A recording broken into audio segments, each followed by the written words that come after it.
I'm not complaining though. It still feels like spring. It feels like we've won the last couple of months. These are those spring showers that we usually sing about, right? Yeah, especially after being up in the mid-70s yesterday, things are really going to be blooming here because there's no real serious cold inside and temperatures are going to stay pretty mild, especially these nights. When you start keeping these nights in the 50s like we have been, things will begin to grow pretty quickly. So here we are, more rain out there tonight, although there has been a definitive shift in the location of where most of the rain is falling, and you're going to see that as we go through the evening and night, and that's going to be for folks southeast of Interstate 71.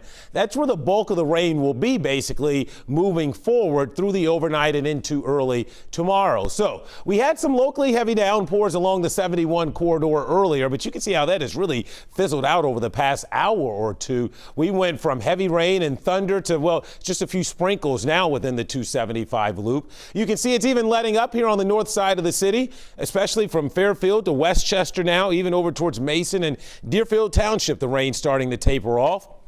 But from Morrow up towards Wilmington, it's still a little wet out there. And then as you head east of Cincinnati, again, keeping in mind that's where the bulk of the rain will be moving forward.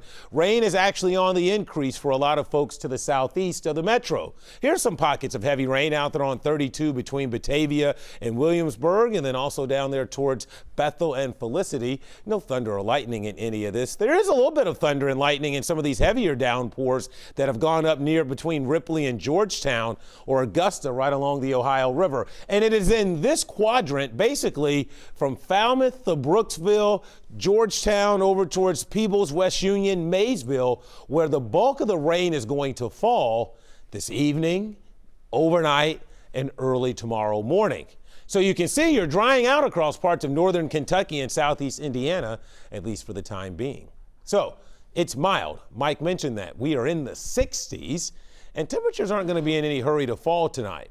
The cold front that's knocking on our doorstep is kind of throwing on the brakes, and there's a storm center developing in western Kentucky tonight, and you can see what's happening. Look at this plume of rain. This basically is going to travel up 71, 75 and essentially impact areas southeast of the metro with most of the rain tonight.